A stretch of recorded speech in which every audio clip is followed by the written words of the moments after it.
नमस्कार, city post में आपका स्वागत है। मैं स्नेहा भारती आपके साथ। बिहार विधानसभा चुनाव को लेकर के वोटिंग की प्रक्रिया समाप्त हो गई है। अब सबकी निगाहें 10 तारीख पर टिकी हुई है कि बिहार में 10 तारीख को किसकी सरकार बनने जा रही है। इस बीच आपको बता दें कि तमाम न्यूज चैनलों ने अपने अपने एग्जिट पोल दिखाए हैं, उसमें तेजस्वी बाजी मारते हुए नजर आ रहे हैं। हालांकि सिटी पोस्ट लाइव ने भी अपना एग्जिट पोल दिया है, आप हमारे साइट पे जाके देख सकते हैं, यूट्यूब चैनल पे जाके देख सकते हैं कि किस तरह से समीकरण इस बार बन रहे हैं और कौन बाजी मारते हुए दिख रहा है। लेकिन अगर बात कर ले एग्जिट पोल की तो तेजस्वी बाजी मारते हुए दिख रहे हैं और नीतीश कुमार पिछड़ते हुए नजर आ रहे हैं। अब असमंजस की स्थिति ये है कि बिहार में नीतीश कुमार 10 तारीख को सरकार बनाएंगे या फिर तेजस्वी यादव, इस पर अभी भी सस्पेंस बरकरार है। लेकिन इस बीच सिवान की हालचाल जान लेते हैं। दरअसल सिवान के 8 विधानसभा सीटों पर इस बार कौन बाजी मार रहा है,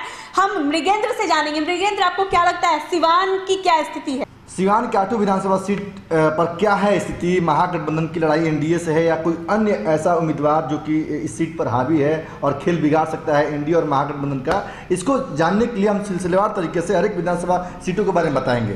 जीरादी विधानसभा सीट की बात करते हैं। जब भी चुनाव होता है आप सभी को मालूम है कि देश रत्न डॉक्टर राजेंद्र प्रसाद का नाम दिया जाता है, चाहे विधानसभा का चुनाव हो चाहे लोकसभा का चुनाव हो। इस बार भी प्रमुखता से चाहे जो भी नेता सिवान में गए, देश रत्न डॉक्टर राजेंद्र प्रसाद की बात की गई, उनका जिक्र किया गया। लेकिन सबसे दुखद स्थिति यह है कि आज भी अब जब जीरादी में जाते हैं तो लोग ये जरूर सवाल करते हैं कि जब भी हम मौका देते हैं, चाहे विधानसभा का चुनाव हो चाहे लोकसभा का चुनाव हो, और जिस स्तर से हम उम्मीद करते हैं कि जनप्रतिनिधि को ऐसा काम करना चाहिए, उस पर वो जनप्रतिनिधि खड़ा नहीं उतरता है। चाहे शिक्षा की बात हो, स्वास्थ्य की बात हो या अन्य सुविधाएं जो कि एक आम जनजीवन को प्रभावित करती हैं और एक विकास का पैमाना होता है। जीरादी में इस बार लड़ाई जो है मुख्य तौर पर यही देखने को मिल रहा है कि माले बनाम जो है एनडीए यानी जदयू है। इसलिए मैं ये बात ही कह रहा हूं कि जब 2015 का लोकसभा विधानसभा का चुनाव था तो उस चुनाव में आप ये देखे होंगे कि उस समय आरजेडी और जदयू का गठबंधन था और आरजेडी जदयू गठबंधन से जो है रमेश सिंह कुशवाहा प्रत्याशी थे और दूसरे तरफ रमाकांत पाठक की पत्नी आशा पाठक जो कि पूर्व विधायक थी वो भी प्रत्याशी थी, और माले के कैंडिडेट अमरजीत कुशवाहा जो कि इस बार भी कैंडिडेट बनाए गए हैं माले और आरजेडी के गठबंधन के द्वारा, तो वो भी चुनावी मैदान में थे। पिछली बार की स्थिति ये थी कि माले लगभग 30,000 से ज़्यादा वोट पाई थी और जो वहाँ के बीजेपी के प्रत्याशी आशा पाठक थी वो भी लगभग 30,000 से ज़्यादा वोट पाई थी। लेकिन लगभग 400 ज़्यादा वोट पाई थी माले से जो है आशा पाठक जो कि बीजेपी की उम्मीदवार थी। इस बार स्थिति ये है कि आरजेडी और जो है माले गठबंधन में, और आरजेडी माले समर्थित जो प्रत्याशी हैं अमरजीत कुशवाहा हैं, और दूसरी तरफ देखा जाए तो एक नया चेहरा है। जदयू ने अपना प्रत्याशी जरूर उतारा है, एनडीए ने अपना प्रत्याशी जदयू के कैंडिडेट के तौर पर कमला कुशवाहा को जरूर उतारा है। लेकिन जो वहाँ पर कैडर है, जिस तरीके से हम बात करते हैं हर एक विधानसभा क्षेत्र में भाई किस पार्टी का ज़्यादा कैडर है, तो एनडीए में देखने को मिलता है कि वहाँ पर भाजपा का कैडर है और महागठबंधन में देखने को मिल रहा है कि वहाँ पर माले का कैडर है। एक तरफ तो एक कैडर तो मर्ज कर जाता है जहाँ पर माले और आरजेडी की बात करते हैं जो कि अमरजीत कुशवाहा के साथ कनेक्ट कर रहा है, लेकिन दूसरे तरफ जदयू के प्रत्याशी होने के नाते जो है उस स्तर से कनेक्ट नहीं कर पा रहा था। लेकिन जब हम जनता के बीच में गए, लोगों से जानने की कोशिश की कि आखिर जीरादी का मूड क्या है, लोग किस तरफ मूव कर रहे हैं, तो वहाँ पर हमेशा से लड़ाई जो है एक खास करके एक कैडर बनाम दूसरे कैडर रहा है, यानी माले बनाम जो है भाजपा रहा है, भाजपा बनाम माले रहा है। तो लोग एकदम असमंजस की स्थिति में थे भाई किसको वोट करेंगे किसको नहीं वोट करेंगे, क्योंकि इस बार के चुनाव में जो है भूतपूर्व जो वहाँ के विधायक आशा पाठक, उनकी पता उगम पाठक भी चुनावी मैदान में थी, निर्दलीय चुनावी मैदान में थी, तो लोग एक सहानुभूति के तौर पर उनसे कनेक्ट कर रहे थे। विनोद तिवारी भी लोजपा से प्रत्याशी थे, उनके साथ भी लोग कनेक्ट कर रहे थे। लेकिन अंतोगत्वा लास्ट में जो 2 दिन का समय था उसमें हमने ये भी देखा, काफी सारे गाँव में हम घूमे भी, जानने की कोशिश भी की, लोग एकदम साइलेंट थे। एक पक्ष जो है लामबंद हो गया था माले और आरजेडी का, दूसरा पक्ष जो है एकदम बिल्कुल साइलेंट था, वो बोल नहीं पा रहा था, वो तय नहीं कर पा रहा था कि हम किसे वोट करेंगे, किसे वोट हमें करना चाहिए। चुनाव का जिस दिन समय आया हम लगभग 40-50 बूथों पर गए, तो वहाँ पर जानने की कोशिश किए, देखने की कोशिश किए कि जो साइलेंट वोटर थे वो जाकर के जो है जदयू को वोट कर दिए। वहाँ पर लड़ाई इसलिए मैं कह रहा हूँ कि स्पष्ट तौर पे जदयू बनाम माले है, लेकिन वहाँ पर फ्रंट फुट पर थोड़ा नजर आ रहा है माले, बैक फुट पर नजर आ रहा है जदयू। लेकिन कमोबेश स्थिति यही है कि वहाँ पर कांटे की टक्कर है, जदयू भी जीत सकती है और जो है खास करके माले भी जीत सकती है। अगर दूसरे विधानसभा सीट की बात करें स्नेहा, हम आते हैं दरौली विधानसभा सीट पर। ये भी ऐसा विधानसभा सीट है जो कि माले प्रभावित क्षेत्र है। अभी वहाँ के वर्तमान विधायक सतदेव राम जो है वो माले के हैं, और पिछली बार जब लड़ाई हुई थी तो उस समय लड़ाई खास करके जो अभी रामायण माझी चुनावी मैदान में है एनडीए के प्रत्याशी के तौर पर, उस बाद आरजेडी और जदयू के प्रत्याशी के तौर पर जो है चुनावी मैदान में कोई और था, और उस बार जो है माले के प्रत्याशी सतदेव राम थे और भाजपा के प्रत्याशी रामायण माझी थे। और लड़ाई जो यहाँ पर भाजपा के प्रत्याशी रामायण माझी और खास करके माले के प्रत्याशी सतदेव राम के बीच रहा, लेकिन उसमें उस बार के चुनाव में 2015 के चुनाव में सतदेव राम जीतने में सफल रहे। इस बार के चुनाव में स्थिति ये बनी है कि बीजेपी के साथ जदयू भी है और उधर माले का एक अपना लॉबी है, तो दोनों की लड़ाई जो है स्पष्ट तौर पर है। लेकिन वहां पर भी यही देखने को मिल रहा है कि वहां पर भी माले फ्रंट फुट पर नजर आ रहा है, बैक फुट पर दिख रही है। वहां पर एनडीए नहीं, भाजपा के प्रत्याशी जो है रामायण माझी है। तीसरे विधानसभा सीट की बात करते हैं, उससे थोड़ा सा आगे हम बढ़ते हैं तो रघुनाथपुर विधानसभा सीट है। ये तीसरा विधानसभा हॉट सीट है। हॉट सीट में इसलिए कर रहा हूं कि वहां से बीजेपी के पूर्व जिला अध्यक्ष मनोज कुमार सिंह जो कि बीजेपी में रहे, इस बार बीजेपी ने उनको टिकट नहीं दिया, यानी वहां पर जदयू के प्रत्याशी चुनावी मैदान में था, तो वो लोजपा से कैंडिडेट के तौर पर उस क्षेत्र में गए, लोगों के साथ जुड़े। और वहां से इस समय वर्तमान जो विधायक है हरिशंकर यादव हैं जो कि आरजेडी से हैं। पिछली बार अच्छा खासा मार्जिन से चुनाव में हराया था इसी मनोज सिंह को, जो कि बीजेपी से प्रत्याशी थे 2015 के चुनाव में। इस बार की स्थिति यह है कि इस बार ये लोजपा से प्रत्याशी हैं हरिशंकर यादव जो है आरजेडी और माले गठबंधन के साथ, यानी आरजेडी के प्रत्याशी हैं, आरजेडी और माले समर्थित प्रत्याशी हैं, और ये लोजपा से हैं। तो लोगों के बीच में गए हैं क्योंकि लगातार 5 साल क्षेत्र में रहे हैं और 5 साल क्षेत्र में रहने के चलते लोग उनके साथ कनेक्ट भी कर पाए हैं। तो इस बार भी वहाँ पर लड़ाई बेहद कांटे की है। मनोज सिंह बने, यानी वहाँ पर एक ऐसा सीट लोजपा की, मैं इसलिए बात कर रहा हूँ कि लोजपा बहुत सारे प्रत्याशियों को उतारी 143 विधानसभा सीटों पर, जिन 5-6 आंकड़ों को बात की जा रही है कि 5-6 प्रत्याशी लोजपा के जीत सकते हैं, उसमें एक रघुनाथपुर का सीट है मनोज सिंह जो चुनावी मैदान में, क्योंकि बीजेपी के जो भी कार्यकर्ता थे जो इनके साथ जुड़े हुए थे जब जिला में जिला अध्यक्ष रहे, तो वो सारे कार्यकर्ता, वो सारे नेता इनके साथ लग गए थे इस बार के चुनाव में। क्योंकि वहां पर जो जदयू के प्रत्याशी राजेश्वर चौहान है वो उस क्षेत्र के लिए डमी कैंडिडेट हैं, क्योंकि लोग उस क्षेत्र के हैं नहीं, लोग जानते भी नहीं कि राजेश्वर चौहान कौन है। और उस क्षेत्र के लिए लगातार 5 साल से, उसके पहले भी चुनाव में जो है मनोज सिंह रहे हैं, इस बार भी रहे, तो वहां पर भी कांटे की लड़ाई हरिशंकर यादव, यानी आरजेडी बनाम लोजपा है, लोजपा बनाम आरजेडी है। और इसमें जो है फ्रंट फुट पर हमें दिख रहा है, जहां तक हम इस चीज को समझ पा रहे हैं, वहां पर फ्रंट फुट पर मनोज सिंह और बैक फुट पर नजर आ रहे हैं हरिशंकर यादव। चुनाव वो भी जीत सकते हैं, यानी हरिशंकर यादव भी जीत सकते हैं और चुनाव जो है मनोज सिंह जीत सकते हैं। बिल्कुल। अब आते हैं सिवान सदर सीट। सिवान सदर सीट हॉट सीट इसलिए बना हुआ है क्योंकि यहाँ से भूतपूर्व सांसद जो कि शहाबुद्दीन को हराने में जो है सफल रहे ओम प्रकाश यादव चुनावी मैदान में, क्योंकि पिछली बार जब लोकसभा का चुनाव था तो उस चुनाव में भाजपा ने अपना प्रत्याशी नहीं उतारा था, इसके वजह से ओम प्रकाश यादव चुनावी मैदान में नहीं थे।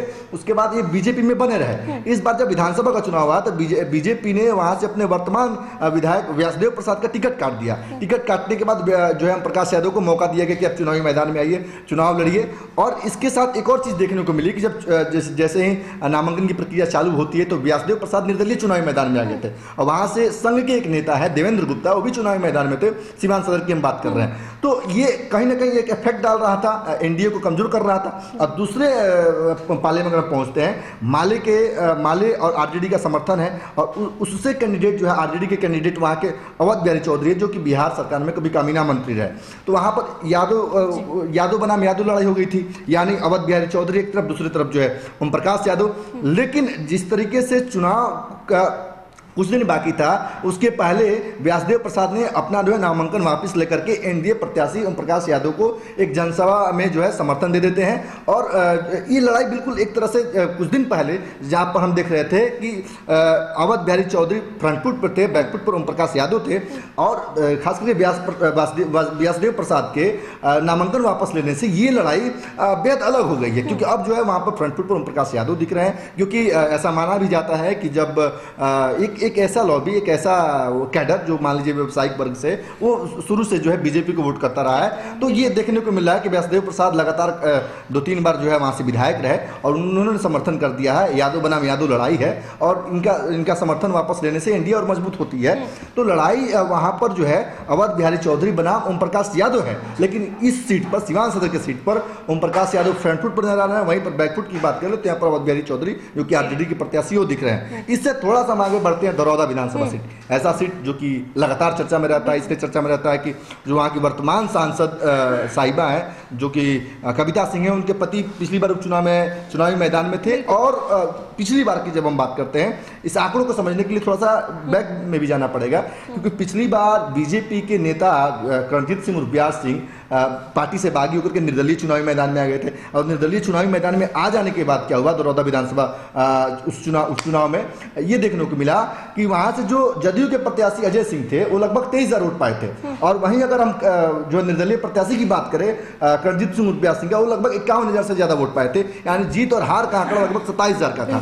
इस बार के चुनाव में स्थिति थोड़ा अलग है। अलग इसलिए कि पिछली बार निर्दलीय चुनावी मैदान में थे, इस बार ये बीजेपी के कैंडिडेट के तौर पर चुनावी मैदान में है रणजीत सिंह उर्फ ब्यास सिंह।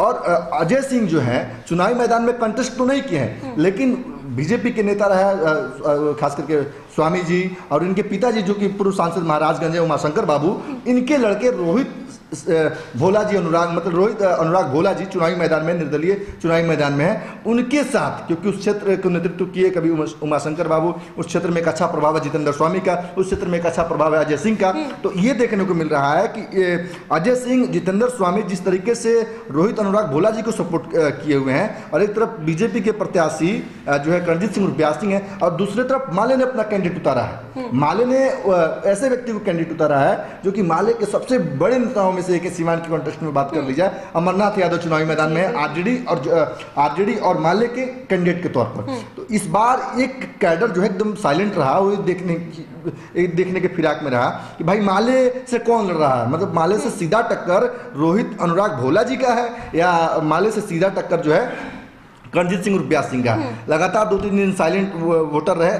चुनाव के दिन हम लोग उस क्षेत्र में भी गए, जानने की कोशिश किया गया कि भाई वोटिंग किधर जा रहा है। तो बहुत सारे लोगों का ये मानना था कि हम अगर रोहित अनुराग जी भोला जी को वोट देते हैं तो मेरा वोट बेकार जाएगा, क्योंकि यहाँ पर लड़ाई सीधे तौर पर जो है माले बनाम भाजपा है, भाजपा बनाम माले है, यानी अमरनाथ यादव बनाम रणजीत सिंह ब्यास सिंह है, ब्यास सिंह बनाम जो है अमरनाथ यादव है। तो जो वोट मर्ज होने वाला था, खास करके एक पाले में जाने वाला था, रोहित अनुराग भोला जी की तरफ में जाने वाला था, जिस तादाद में लोग उम्मीद करते हैं कि इस तादाद में हमको मिलेगा, वो वोट उधर मूव नहीं कर करके, खास करके माले हराओ अभियान एक तरह से बात कर लीजिए, मालो रोको अभियान की एक तरीके से बात कर लीजिए, तो वो वोट जाकर के मर्ज कर गया है रणजीत सिंह ब्यास सिंह की तरफ में। तो वहां पर भी लड़ाई स्पष्ट तौर पर जो है माले बनाम बीजेपी है, बीजेपी बनाम माले है। लेकिन वहां पर फ्रंट फुट की अगर बात कर ले तो वहां पर बीजेपी दिख रही है, बैक फुट की अगर बात करते हैं तो वहां पर माले दिख रही है। इससे थोड़ा सा आगे बढ़ते हैं बड़हरिया विधानसभा क्षेत्र में। बड़हरिया विधानसभा एक ऐसा क्षेत्र जो कि केवल बिहार में नहीं पूरे देश में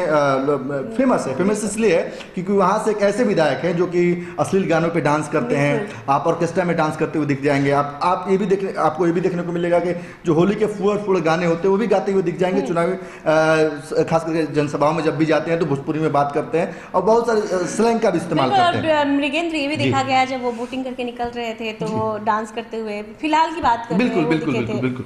तो इस बार की स्नेहा स्थिति है इस बार के चुनाव में कि इस बार, जैसे पिछली बार जब चुनाव हुआ 2015 में तो भाजपा लोजपा साथ में थी, लोजपा के प्रत्याशी बच्चा जी पांडे थे। और पिछली बार महागठबंधन के प्रत्याशी, मैं इसलिए कह रहा हूं क्योंकि आरजेडी और जदयू पिछली बार साथ में थे, तो इसके प्रत्याशी वहां पर थे जो है श्याम बहादुर जी।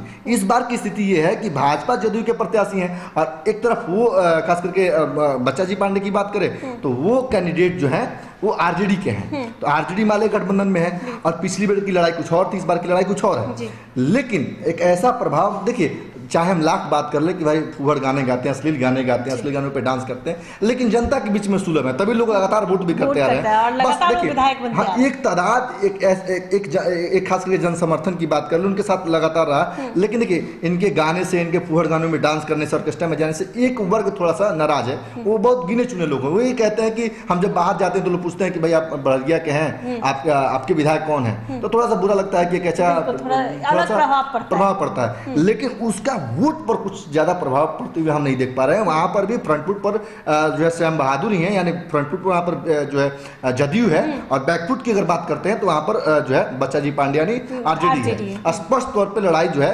कांटे की है, लेकिन वहां पर फ्रंट फुट पर जो है जदयू है और बैक फुट की अगर बात करते हैं तो जो है राजद है। इससे थोड़ा सा हम आगे बढ़ते हैं। इससे थोड़ा सा अगर हम बढ़ जाएं तो गोरियाकोटी में पहुंचते हैं। तो गोरियाकोटी की स्थिति ये है कि पिछली बार जब चुनाव हुआ था तो आरजेडी के प्रत्याशी सतदेव सिंह थे, जिनका टिकट इस बार काट दिया गया। नूतन वर्मा वहां पे चुनावी मैदान में, और पिछली बार लगभग 73,000 वोट पाने वाले जो बीजेपी के नेता देवस्थान सिंह थे वो भी चुनावी मैदान में है। तो इस बार लड़ाई देवस्थान सिंह के लिए थोड़ा सा ईजी हो गया है। यानी हम 8 विधानसभा सीटों की अगर बात करते हैं सीवान की, तो सबसे सेफ सीट जहां से बीजेपी जीत रही है, कहने में मुझे कोई गुरेज नहीं होगा, वो जो सीट है वो गोरियाकोटी का सीट है, जहां से देवस्थान सिंह पिछली बार चुनावी मैदान में बीजेपी से थे, इस बार भी चुनावी मैदान में बीजेपी से हैं, और वो जो है जीतते हुए नजर आ रहे हैं। नूतन वर्मा का उस स्तर से जन समर्थन नहीं मिल रहा है जिस स्तर से जन समर्थन जो है पिछली बार सतदेव सिंह को मिला था। तो स्पष्ट तौर पर वहां पर लड़ाई जो है आरजेडी बनाम खास करके अगर बात कर ले बीजेपी है, लेकिन बीजेपी के प्रत्याशी जो देवस्थान सिंह है वो फ्रंट फुट पर है, और बैकफुट की बात कर ले तो यहाँ पर नूतन वर्मा है। और ये 8वां जो विधानसभा सीट है, इस पर मैं बात कर रहा हूँ क्योंकि यहाँ पर त्रिकोणीय लड़ाई है। महाराजगंज विधानसभा सीट की अगर बात करते हैं, बीजेपी के नेता रहे देवरंजन सिंह, जो कि एक बार उपचुनाव में विधायक भी रहे, ये इस बार लोजपा से हैं, इनका अपना एक वोट बैंक है। जहां तक अगर जदयू भाजपा की बात करें तो वहां से सिटिंग सांसद हेमरान शाह जो है चुनावी मैदान में है, और एक तरफ कांग्रेस से जो है विजय शंकर दुबे हैं। विजय शंकर दुबे कांग्रेस के कद्दावर नेता रहे। अगर सीवान छपरा गोपालगंज की बात करें, वो भी इस बार चुनावी मैदान में है, क्योंकि वहां पर कांग्रेस ने अपना उम्मीदवार बनाया है महागठबंधन के तौर पर। एक तरफ बीजेपी और जदयू के प्रत्याशी के तौर पर हेमरान शाह है, और तीसरे तरफ डॉक्टर देवरंजन सिंह है, जिनका एक अच्छा खासा वोट बेस है। मैं इसलिए कह रहा हूं क्योंकि एक ऐसे जाति से आते हैं जिस जाति का एक अच्छा प्रभाव है। भूमियार का थोड़ा सा बेल्ट लग जाता है, भूमियार बेल्ट क्षेत्र है, और डॉक्टर हैं, सुलभ हैं, लोगों के बीच में लगातार रहे हैं, बीजेपी के नेता के तौर पर क्षेत्र में लगे हैं। विजय शंकर दुबे बड़े बड़े नेता हैं, लेकिन उस क्षेत्र को उन्होंने नेतृत्व नहीं किया, दूसरे क्षेत्र को उन्होंने नेतृत्व किया। इस बार मौका मिला है महाराजगंज से, और हेमरान शाह को लेकर के एंटी इनकन्वेंसी है। तो यहाँ वो एक ऐसा सीट है जिस सीट पर मैं अभी तय नहीं कर पा रहा हूँ कि वहाँ पर महागठबंधन के प्रत्याशी जो है विजय शंकर दुबे जीत रहे हैं, या एनडीए के प्रत्याशी हेमरान शाह जीत रहे हैं, या जो है डॉक्टर देवरंजन सिंह जीत रहे हैं। लेकिन